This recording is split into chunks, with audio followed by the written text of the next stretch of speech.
रात के 11 बज चुके थे। बाहर धीमी बारिश हो रही थी। छत पर टीन की चादरों पर टप टप गिरती बूंदों की आवाज जैसे किसी अज्ञात मंत्र की तरह गूंज रही थी। अमावस की रात थी। कुत्ते बीच बीच में भौंक उठते थे, जैसे किसी अनजानी परछाई को देख लिया हो। पता नहीं मेरा विकास कहाँ चला गया। 10 साल हो गए, कोई खबर नहीं। मैं आशीष उस रात माँ के पास बैठा था। विकास मेरा बड़ा भाई था, जो 10 साल पहले गांव की काली नदी के किनारे से अचानक गायब हो गया था। पुलिस भी खोजते खोजते थक गई थी।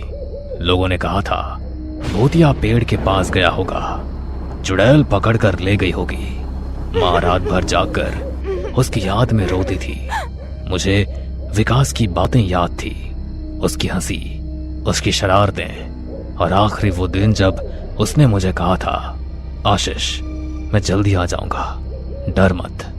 रात के करीब 2:30 बजे थे। बिजली चली गई थी।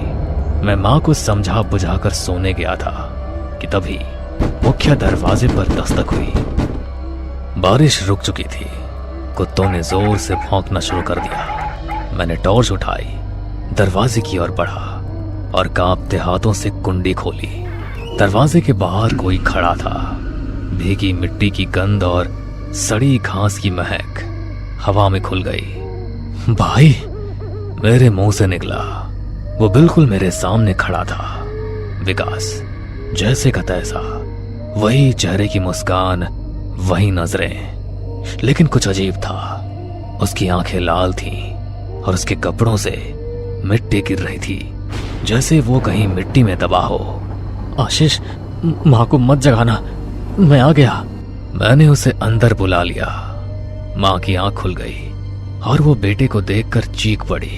विकास, तू सच में आ गया? विकास ने माँ के पैर छुए, लेकिन उसे छूते ही माँ कांप गई। उसने धीरे से मेरे कान में कहा, तुम्हें बताया तो था मैं जल्दी आऊंगा, मैं अकेला नहीं आया। अगले दिन गांव में खबर फैल गई, विकास लौट आया है। गांव वाले उसे देखकर डरने लगे। उसकी परछाई अलग दिशा में जाती थी।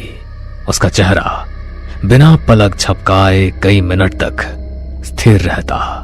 रात में घर में अजीब सी आवाजें आने लगी। लकड़ी की सीढ़ियां बिना किसी के चढ़े चरमराती। किचन से बर्तनों की आवाजें आती। एक रात मुझे लगा कोई मेरे बालों में उंगलियां फिरा रहा है। आंख खोलकर देखा, विकास अंधेरे में मेरे ऊपर झुका हुआ था। उसकी आंखें पूरी काली थी। उसने कहा, मैंने कहा था मैं अकेला नहीं आया। मैंने देखा, उसके पीछे खिड़की में एक काली परछाई खड़ी थी। वो धीरे धीरे हंस रही थी। उसकी हंसी में बच्चों की आवाजें खुली हुई थी। बाहर पेड़ पर उल्लू चीख उठा। गांव के बूढ़े बाबा ने बताया कि विकास के गायब होने वाली रात वो काली हवेली में गया था, जो काली नदी के पास थी। वहां पर कोई पुराना श्राप था, और जो वहां जाता वो या तो मर जाता या फिर कुछ लेकर लौटता। मैंने तय किया कि मैं उस हवेली में जरूर जाऊंगा। उस रात विकास घर में चुपचाप बैठा रहा। उसकी आंखें छत पर टिकी थी और उसकी गर्दन बीच बीच में अजीब सी मुड़ जाती। रात के 12 बजे मैं टॉर्च और हनुमान चालीसा लेकर उस हवेली पहुंचा। हवेली टूटी फूटी थी और हवा के झोंके से खिड़कियां खुद ब खुद खुल और बंद हो रही थी। अंदर गुप्त अंधेरा था। जैसे ही मैं अंदर गया, मुझे सीलन और सड़े मांस की गंध आई। अचानक मुझे लगा कि कोई मेरे पीछे खड़ा है। पलटकर देखा, कोई नहीं था। दीवार पर लिखा था, मैं लौटूंगा पर अकेला नहीं। मैंने हनुमान चालीसा पढ़नी शुरू कर दी। तभी अचानक हवेली में काली हवा घुस गई। खिड़कियां तेजी से पटकने लगी। हवा में बच्चों की हंसी गूंजने लगी। कौन है? सामने आओ। एक बच्चा अचानक मेरे सामने प्रकट हुआ। उसने कहा, वो तुम्हारा भाई नहीं है, वो तो अब मेरा घर है। मैंने मंत्र जोर से पढ़ा। बच्चा चीखता हुआ गायब हो गया, लेकिन हवेली में दीवार पर से खून की लकीरें बहने लगी।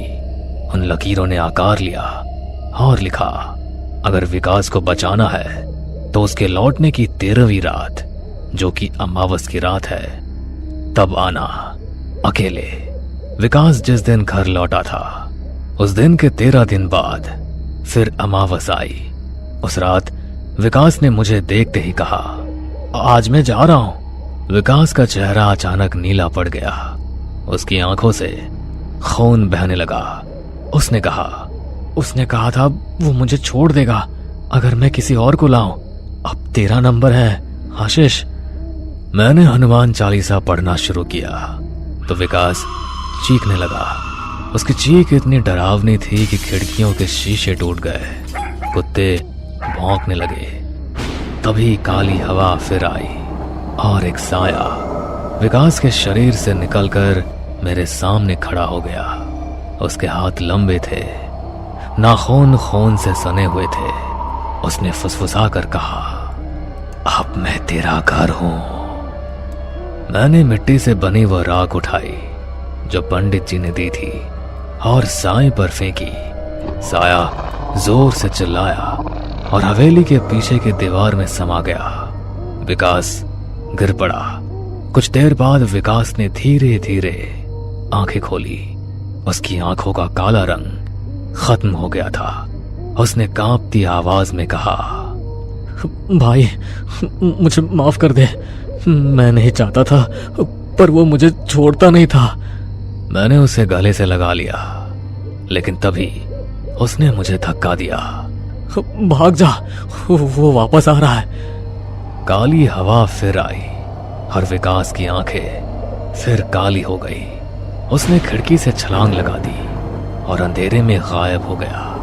आज मैं भी विकास के लौटने का इंतजार कर रहा हूं। माँ की आंखें पथरा गई है। लोग कहते हैं अमावस की रात काली हवेली में एक लड़का बैठा दिखता है जो धीरे धीरे दीवार पर खून से लिख रहा होता है। रात में जब खिड़की से काली हवा घर में आती है, मैं उसकी आवाज सुनता हूं, आशीष मैं आ गया हूं। विकास की हवेली में गायब होने के बाद घर में अजीब सन्नाटा फैल गया। माँ घंटों दरवाजे पर बैठी रहती। उसकी आंखें अब किसी अज्ञात दिशा में खो गई थी।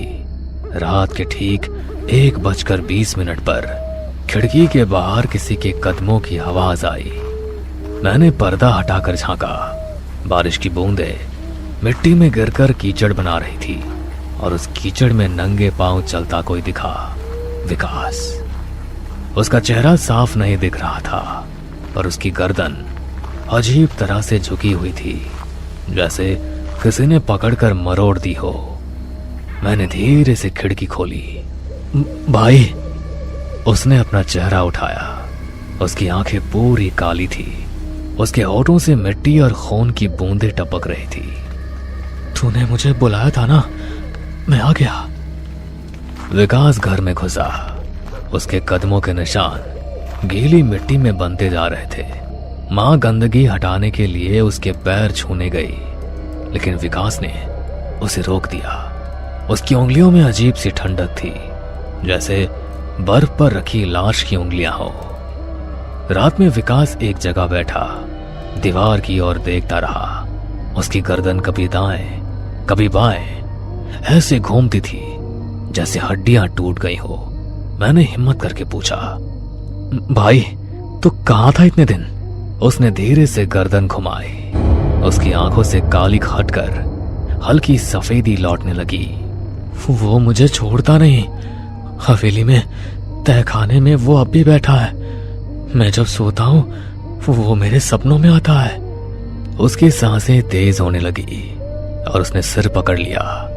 अचानक उसने दीवार पर सिर मारा और उसने दीवार पर खून से लिखा, काली रात फिर आएगी। उस रात में सोने की कोशिश कर रहा था जब किचन से बर्तनों के गिरने की आवाज आई। बाहर से किसी बच्चे की हंसी की गूंज आई। और फिर अचानक रोने की आवाज।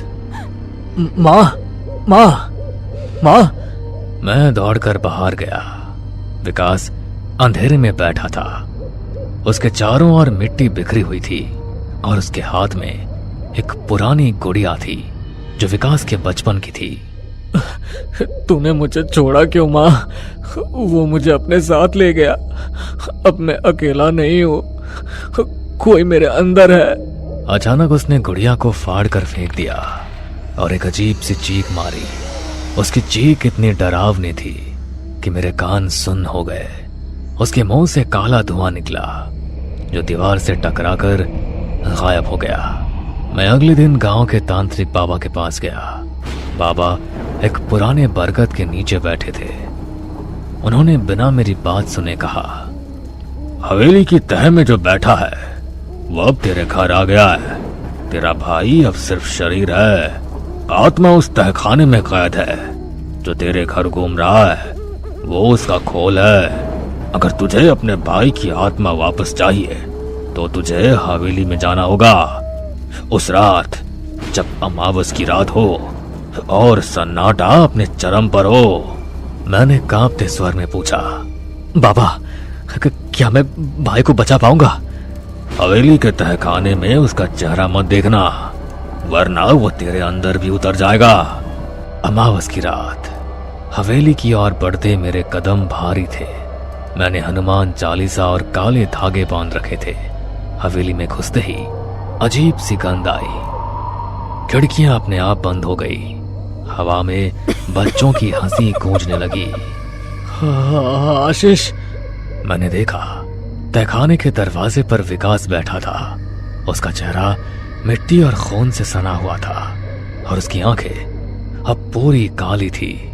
उसके होठ फटे हुए थे और बीच बीच में फुसफुसाते थे, मैं वापस नहीं जाना चाहता, अब वो मैं हूं। मैंने हनुमान चालीसा जोर से पढ़नी शुरू की। हवेली हिलने लगी। काली हवा चारों ओर घूमने लगी और तहखाने से काली आकृति बाहर निकली। विकास का शरीर काली आकृति की ओर बढ़ने लगा, जैसे कोई रस्सी उसे खींच रहा हो। मैंने बाबा द्वारा दिया हुआ राख फेंका तो काली आकृति ने चीख मारी। उसकी आवाज इतनी तेज थी कि हवेली की दीवारों से ईंटें टूटकर गिरने लगी। तभी काली आकृति ने स्पष्ट रूप लिया। उसका चेहरा विकृत था और उसमें कई चेहरों के निशान थे। उनमें विकास का चेहरा भी दिखा जो चीख रहा था, भाई मुझे बचा ले, मैं मरना नहीं चाहता। नीलांबर की असली आवाज गूंजी, तेरे भाई ने मुझे बुलाया था, अब उसका शरीर मेरा है। अगर तूने इसे छुड़ाया तो तेरा शरीर अगला होगा। मैंने मंत्र तेज पढ़ना शुरू किया। ओम क्लीं कालिका भयहरिणी क्लीं स्वाहा। काली आकृति फड़फड़ाने लगी। हवेली में बिजली गिरने लगी। हवेली में कैद आत्माओं की चीखें आने लगी। आकृति ने विकास के शरीर में घुसने की कोशिश की। विकास ने दर्द से चीख कर कहा, भाई छोड़ मत देना। मैंने हिम्मत करके विकास का हाथ पकड़ा और मंत्र पढ़ता रहा। काली आकृति जलने लगी और हवेली की दीवारों पर खून की धार बहने लगी। आखिरी चीख के साथ आकृति राख में बदल गई। हवेली की छत गिरने लगी। मैं विकास को लेकर बाहर भागा। उसकी सांसें चल रही थी, आंखें अब साफ थी। उसने मुझे देखकर कहा, भाई मुझे माफ कर दे, मैं उसे लेकर आया था, मैं डर गया था। मैंने कहा, विकास सब ठीक हो गया। दोनों भाइयों ने अपनी मां का पैर छूकर आशीर्वाद लिया और नीलांबर से पार पाने की स्थिति की गहराई को समझते हुए चैन की सांस ली। विवेक के हॉस्टल आए 1 महीना हो चुका था, पर अब तक उसका कोई दोस्त नहीं बना था। हॉस्टल के सभी बच्चे खाना खाकर अपने अपने कमरे में चले जाते हैं, पर जब विवेक अपने रूम की तरफ बढ़ता है तो अचानक से सारी लाइट्स बंद हो जाती है और उसे डरावनी आवाज सुनाई देने लगती है। डरावनी आवाज सुनकर विवेक के पसीने छूट जाते हैं। पूरी गैलरी में इतना ज्यादा अंधेरा होता है कि विवेक एक एक कदम फूंक फूंक के रखता है। तभी उसे एहसास होता है मानो जैसे उसके पैर के नीचे कुछ आ गया हो। विवेक के डर से चीख निकल जाती है और वो अंधेरे में डरते हुए भागने लगता है और भागते भागते जाकर एक दीवार से टकराकर नीचे जमीन पर गिर जाता है। तभी गैलरी की सारी लाइट्स जल जाती है और कुछ लड़के उसके सामने आ खड़े होते हैं और उसका मजाक बनाने लगते हैं। देखो दोस्तों, जरा इस डरपोक को, अंधेरे से इतना डरता है कि दीवार से ही टकरा गया। अरे तुम छोटे गांव के लोग भी इतने डरपोक होते हो क्या? गांव में तो लाइट नहीं होती, जंगलों में जाना पड़ता है लोटा लेकर, और तुम इतने अंधेरे से डर गए। इतना बोलकर वो सभी लड़के विवेक के ऊपर जोर जोर से हंसने लगते हैं और फिर वहां से चले जाते हैं। बेचारा विवेक डरा सहमा अपने कमरे में जाता है और कुछ देर बाद रात के 2 बजे जब नीरज गहरी नींद में सो रहा होता है तो कोई उसके कमरे का दरवाजा खटखटाता है। दरवाजे की आवाज सुनकर नीरज पवन को उठाता है। अबे यार, क्या घोड़े की तरह सोता रहता है, जा जाकर दरवाजा खोल, दरवाजे पर कोई है। नीरज पवन को बार बार उठाने की कोशिश करता है पर पवन उठता ही नहीं। इसके बाद नीरज खुद नींद से उठकर दरवाजा खोलता है पर वो देखता है कि दरवाजे पर कोई नहीं है। अपने सामने किसी को न देखकर वो एक बार फिर सोने के लिए चला जाता है। नीरज की अभी आंख सही से लगी भी नहीं थी कि एक बार फिर उसे एहसास होता है कि मानो जैसे दरवाजे पर कोई है। इस बार नीरज गुस्से में दरवाजा खोलने के लिए उठता है और दरवाजा खोलते ही कहता है, कौन है भाई, सामने आ। अगर मुझे पता चल गया ना तो खैर नहीं है। तू जानता नहीं कि तू किससे पंगा ले रहा है। तभी गैलरी की लाइट अपने आप जलने और बंद होने लगती है। अब नीरज के पसीने छूट जाते हैं क्योंकि उसे वही डरावनी आवाज सुनाई देती है जैसी आवाज करके उसने विवेक को डराया था। नीरज को कुछ समझ नहीं आता कि उसके साथ क्या हो रहा है। वो जल्दी से दरवाजा बंद करके सोने के लिए चला जाता है। नीरज कंबल ओढ़कर आंखें बंद कर लेता है पर कोई उसका कंबल उसके ऊपर से खींच लेता है और जब नीरज उठता है तो वो देखता है कि कमरे में कोई नहीं है और पवन भी आराम से सो रहा है। वो एक बार फिर पवन को उठाता है पर पवन उठता ही नहीं, मानो जैसे पवन मर चुका हो। पवन की नीली पड़ी बॉडी देखकर नीरज का गला सूखने लगता है और वो कमरे से बाहर जाने के लिए दरवाजा खोलता है पर कमरे का दरवाजा नहीं खुलता और अचानक से कमरे की खिड़की अपने आप ही खुल जाती है और खिड़की के बाहर उसे किसी औरत का साया नजर आता है।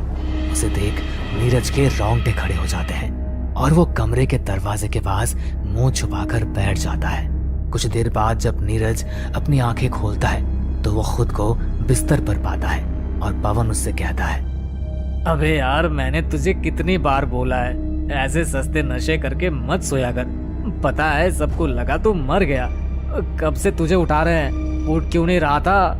ये बात प्रिंसिपल तक पहुंचने वाली थी तो मैंने संभाल लिया। अबे सुबह कब हुई और मैं बिस्तर पर कैसे? मैं तो रात को दरवाजे के पास था। अरे तू पागल हो गया है क्या?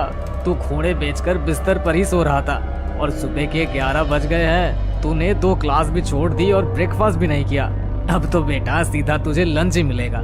पवन की बातें सुनकर नीरज को कुछ समझ में नहीं आ रहा था कि उसके साथ हो क्या रहा है। अब नीरज पवन को कल रात की सारी घटना बताता है। इसके बाद पवन नीरज से कहता है, देख यार, 2 ही चीज हो सकती है, या तो तेरे दिमाग का वहम है या तो फिर ये सब कुछ किया कराया उस विवेक का है। हमने भी तो उसे कल इसी तरह से डराया था। कहीं ऐसा तो नहीं कि वो हमसे बदला ले रहा है? अगर ऐसी बात है तो आज उस विवेक की खैर नहीं। आज मैं उसे इतना डराऊंगा कि उसे अपनी मरी हुई नानी तक याद आ जाएगी। अब क्या था, नीरज पवन के साथ मिलकर एक नया प्लान बनाता है और रात को एक बार फिर डिनर करने के बाद जब सभी लड़के अपने रूम में सोने के लिए जाते हैं तो नीरज और पवन विवेक के पास जाते हैं और उससे कहते हैं, विवेक यार, हमें माफ कर दे। तू छोटे गांव से आया है, गंवार है, इसलिए हम तेरा मजाक बना रहे थे और तुझे डरा रहे थे। अगर हमें पता होता कि तेरी माँ इतनी बीमार है और फिर भी तुझे हॉस्टल भेज रही है तो हम तुझे अपने ग्रुप में शामिल कर लेते। क्या मेरी माँ की तबीयत खराब है? पर तुम्हें कैसे पता? विवेक, सच में तुझे कुछ नहीं पता? अरे हॉस्टल के फोन पर तेरी माँ का फोन आया था और चौकीदार अंकल बता रहे थे कि तेरी माँ की तबीयत बहुत खराब है। वो तेरा ही नाम ले रही है और तुझे ही याद कर रही है। मेरी मान तो एक बार तू अपनी माँ से मिलने चला जा, क्योंकि तेरी माँ यहीं अपने हॉस्टल के पास जो शमशान घाट है ना, उसके पीछे वाले अस्पताल में एडमिट है। क्या मेरी माँ यहीं के अस्पताल में एडमिट है और मुझे कुछ नहीं पता? पता होगा भी कैसे? मैं अपनी माँ से बात ही कहाँ करता हूँ। सारी गलती मेरी है। मुझे अपनी नाराजगी इतनी नहीं रखनी चाहिए थी। प्लीज मुझे बताओ वो हॉस्पिटल कहाँ है? मैं अभी जा रहा हूँ अपनी माँ के पास। बेचारा विवेक इस बात से अनजान था कि ये सारी चाल नीरज और पवन की है। अब नीरज और पवन विवेक को बेवकूफ बनाकर शमशान घाट में ले जाते हैं और उसे वहीं अकेला छोड़कर एक पेड़ के पीछे छुप जाते हैं और एक बार फिर उसे डराने की कोशिश करते हैं, पर इस बार उनकी चाल उल्टी पड़ जाती है। विवेक शमशान घाट से बाहर निकलने का रास्ता ढूंढ लेता है, तो वहीं नीरज और पवन ये सब देखकर मजे ले रहे होते हैं, पर तभी तेज आंधी और तूफान चलने लगती है। अरे यार, ये मौसम अचानक से कैसे खराब हो गया? अब इस डरपोक को हम डराएंगे कैसे? भाई मेरी बात मान, तो अभी घर चलते हैं, इस बेवकूफ को यहीं छोड़ते हैं। वैसे भी ये बहुत डरपोक है, ये जाकर भी यहाँ से नहीं निकल पाएगा और इसे तो यहाँ का रास्ता भी नहीं पता। हम दोनों यहाँ से चलते हैं, मौसम बहुत खराब हो रहा है। पर मेरा बदला? अरे भाई, तेरा बदला भी ले लेंगे, पर अभी यहाँ से चलते हैं। पवन और नीरज इतना बोलकर वहां से जाने लगते हैं कि तभी एक बड़ा सा पेड़ टूटकर उन दोनों के सामने गिर जाता है। बाल बाल बचे, मैं कह रहा था तुझे यहाँ से जल्दी चलते हैं, मौसम बिगड़ रहा है। ये तो अच्छा है कि ये पेड़ हमारे ऊपर नहीं गिरा। अब चलो यहाँ से। इतना बोलकर पवन नीरज का हाथ पकड़कर उसे खींचते हुए ले जाने लगता है, पर हवा इतनी तेज चलने लगती है कि पवन और नीरज आगे बढ़ ही नहीं पाते। रात का सन्नाटा और तेज आंधी तूफान के साथ बिजली भी कड़कने लगती है और पल भर में उन दोनों की नजरों के सामने से विवेक गायब हो जाता है और उन्हें एक आवाज सुनाई देती है। आज मैं तुम दोनों को नहीं छोड़ूंगी। बहुत सता लिया तुमने मेरे बेटे को, अब तुम्हारी खैर नहीं। इसी शमशान में मैं तुम्हारी लाश को दफन कर दूंगी। देखा भाई, मैंने कहा था ना, उस रात को जो भी कुछ हुआ मेरे साथ, वो मेरे दिमाग का कोई वहम नहीं था। और अब तो ये भी साबित हो चुका है कि इन सब के पीछे उस बेवकूफ विवेक का भी हाथ नहीं है। हमने गलती करी शमशान घाट में आकर। तो वो पागल हो गया है क्या? तो कहना क्या चाहता है कि यहाँ भूत है? अरे भूत वूत कुछ नहीं होता, ये इस विवेक का काम है। हमने उसे झूठ कहा कि उसकी माँ बीमार है, उसे ये बात पता चल गई होगी, इसलिए वो अब हमें डराने की कोशिश कर रहा है। पवन ये सब कुछ बोल ही रहा होता है कि तभी पवन को एहसास होता है कि मानो जैसे उसके गालों पर किसी ने जोरदार तमाचा मारा हो। पवन अपने गाल पकड़ लेता है, तो वहीं दूसरी ओर नीरज अपने आप ही हवा में उड़ने लगता है और उल्टा लटक जाता है। कौन है? देखो, तुम जो भी कोई हो, मुझे छोड़ दो। मैंने कुछ नहीं किया, मैं तो बस इस विवेक के साथ थोड़ा मजाक कर रहा था। ये सारा प्लान इस पवन का था। मैं तुम दोनों को बहुत अच्छे से जानती हूँ। जब से मेरा बेटा इस हॉस्टल में आया है, तब से तुम दोनों ने उसका जीना हराम कर दिया है। आज मैं तुम दोनों को नहीं छोड़ूंगी। इतना बोलकर विवेक की मरी हुई माँ उन दोनों के सामने आ जाती है। विवेक की माँ को देखकर उन दोनों के रोंगटे खड़े हो जाते हैं और विवेक की माँ अपनी शक्तियों से पवन को जमीन के अंदर कमर तक गाड़ देती है। अपनी मौत को अपने सामने देखकर नीरज और पवन के होश उड़ जाते हैं और वो दोनों अपनी जान की भीख मांगने लगते हैं। तभी वहां विवेक आ जाता है और अपनी माँ को देखकर उसकी आंखों से आंसू निकल जाते हैं और जाकर अपने माँ के गले लगने लगता है, और वो जाकर भी अपनी माँ को छू नहीं पाता। माँ, आप मेरे सामने खड़ी हैं, वो भी सही सलामत, फिर मैं आपको छू क्यों नहीं पा रहा? और आपने इन दोनों की ऐसी हालत कैसे कर दी? विवेक बेटा, मैं इन दोनों को आज नहीं छोड़ूंगी। तुझे जो कोई भी परेशान करेगा वह मौत के घाट उतारा जाएगा। और बेटा, तू मुझे चाह कर भी इसलिए नहीं छू पा रहा क्योंकि अब मैं तेरी माँ इस दुनिया में नहीं रही। पर एक बात हमेशा याद रखना, मैं मरकर भी अमर हूँ और हमेशा तेरी हिफाजत करती रहूंगी। जब विवेक को ये पता चलता है कि उसकी माँ इस दुनिया में नहीं रही और उसके सामने जो औरत खड़ी है वो उसकी माँ की आत्मा है, तो विवेक के हलक में उसकी आवाज रुक जाती है और उसकी आंखों से सिर्फ आंसू के अलावा कुछ नहीं गिरते। और तभी उसके आंखों के सामने कुछ पुरानी धुंधली यादें आ जाती है, जहां वो बड़ी ही बेरुखी के साथ अपना सामान पैक करके घर छोड़कर जा रहा होता है। माँ, अगर आज पापा जिंदा होते तो आज हम शहर में होते। पापा के जाने के बाद तो तुमने मुझे बिल्कुल देहाती बना दिया है।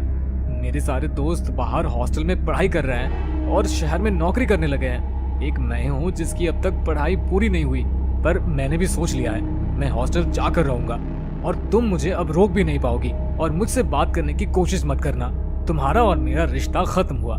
नहीं विवेक बेटा, तुझे हॉस्टल जाना है, तू जा, पर मुझसे बेरुखी से पेश मत आ। मैं तेरी बेरुखी बर्दाश्त नहीं कर पाऊंगी। मुझे माफ कर दे, मैं तुझे शहर नहीं भेज पाई, पर तू वहाँ जाकर अच्छे से रहना और मुझसे बातें करते रहना। विवेक की माँ विवेक की खुशी के लिए उसे हॉस्टल जाने देती है, पर विवेक की नाराजगी इतनी ज्यादा बढ़ गई थी कि वो हॉस्टल जाने के बाद एक बार भी अपनी माँ से बात नहीं करता और विवेक की माँ उसकी ये बेरुखी बर्दाश्त नहीं कर पाती और वो अपने बेटे की याद में दम तोड़ देती है। पर अफसोस इस बात से बेखबर विवेक हॉस्टल में खुद को एडजस्ट करने की कोशिश कर रहा होता है। माँ, मुझे माफ कर दो। अगर मुझे पता होता कि मेरी नाराजगी आप बर्दाश्त नहीं कर पाओगी और मुझसे हमेशा के लिए दूर हो जाओगी तो मैं कभी हॉस्टल नहीं आता। इस हॉस्टल में आने के बाद मुझे आपकी अहमियत का पता चला। मैंने आपसे बात करने की कोशिश की पर आपका फोन ही कभी नहीं लगा। लगता भी कैसे आप इस दुनिया में जो नहीं रही। विवेक, तेरी नाराजगी खत्म हो गई मेरे लिए, यही बहुत है। पर मैं इन लड़कों को आज माफ नहीं करूंगी। उनकी हिम्मत कैसे हुई तुझे परेशान करने की। जरूर पसंद आई होगी। नहीं माँ, अगर आपके साथ इन्हें भी कुछ मत ऐसे करो। अनकहे किस्से हो ये भी चुके तो किसी के बेटे तो हैं प्लीज हमारे और मैं साथ नहीं शेयर चाहता करें। जैसे हम जरूर दोनों अपने अलग चैनल पर हो उनको गए दिखाएंगे। वैसे ही कोई माँ अपने हमारी बेटे से email अलग ID हो नीचे जाए। डिस्क्रिप्शन बॉक्स अगर में दी इन्हें गई कुछ है। हो गया तो तो शायद प्लीज हमारी वीडियो उनकी और माँ चैनल भी को शेयर बेटे एंड की कब्र में सब्सक्राइब मर करें जाए। और बने रहे प्लीज हमारे हमें साथ माफ कर ऐसे दो। ही अनकहे हम किस्से ऐसा फिर कभी और नहीं कहानियां करेंगे सुनने और के लिए। विवेक को अपने छोटे भाई की तरह रखेंगे और हॉस्टल में आए हर नए बच्चों का अच्छे से ख्याल रखेंगे। हमें माफ कर दो और हमें एक मौका दे दो। माँ, इन्हें माफ कर दो और एक मौका दे दो मेरे लिए। विवेक के कहने पर विवेक की माँ उन दोनों लड़कों को माफ कर देती है और वहां से गायब हो जाती है। जिसके बाद विवेक, नीरज और पवन अपने हॉस्टल चले जाते हैं और हॉस्टल जाने के बाद अगले ही दिन पवन किसी पंडित से बात करता है और विवेक की माँ की आत्मा की शांति के लिए वो तीनों मिलकर एक पूजा करते हैं। जिसके बाद विवेक की माँ की आत्मा को शांति मिल जाती है। हमें पूरा यकीन है दोस्तों कि आप लोगों को ये कहानी जरूर पसंद आई होगी। अगर आपके साथ भी कुछ ऐसे अनकहे किस्से हो चुके हैं तो प्लीज हमारे साथ शेयर करें। हम जरूर अपने चैनल पर उनको दिखाएंगे। हमारी ईमेल आईडी नीचे डिस्क्रिप्शन बॉक्स में दी गई है, तो प्लीज हमारे वीडियो और चैनल को शेयर एंड सब्सक्राइब करें और बने रहे हमारे साथ ऐसे ही अनकहे किस्से और कहानियां सुनने के लिए।